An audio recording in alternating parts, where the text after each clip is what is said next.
Italy reels from back-to-back femicides, igniting calls for cultural change. The tragic deaths of Sara Campanella and Ilaria Sula, two young female students murdered within a devastating 48-hour period, have sent shockwaves across Italy. Their untimely demise marks the 11th femicide in the country this year alone, igniting a firestorm of outrage and prompting urgent calls for a profound cultural shift. The sheer proximity of these horrific crimes underscores a chilling reality. The pervasive threat of gender-based violence continues to cast a dark shadow over Italian society. The grief and anger are palpable. The streets are echoing with the cries of protesters demanding an end to the senseless violence that continues to steal the lives of women. The outpouring of emotion isn't simply a reaction to these two specific tragedies. It's a culmination of years of simmering frustration and a deep-seated societal awareness of a problem that remains tragically unresolved. These aren't isolated incidents. They are stark reminders of a larger, systemic issue demanding immediate attention. The killings of Sara and Ilaria have reignited the national conversation surrounding gender equality and the urgent need for comprehensive societal reform. The demand for a cultural rebellion isn't merely a slogan.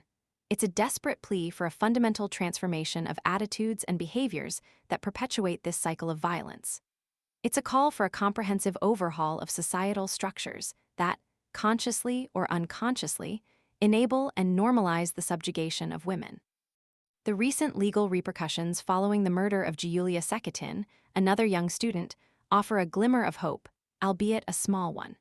Her murderer, Filippo Tiretta, was swiftly sentenced to life imprisonment in December 2023, following a public outcry that forced the legal system to act decisively.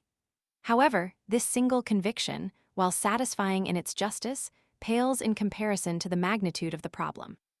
One life sentence cannot undo the systemic failures that allowed these tragedies to occur.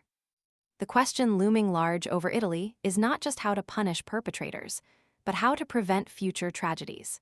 This demands a multi-pronged approach, encompassing stricter laws, increased funding for support services for victims, and, most critically, a significant investment in educational programs aimed at challenging deeply ingrained patriarchal norms.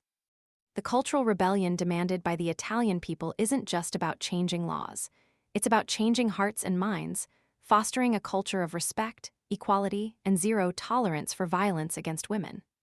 Only then can Italy hope to break free from this horrifying cycle and create a future where the lives of young women are safe and valued. The fight for justice for Sara, Ilaria, Giulia, and countless others continues.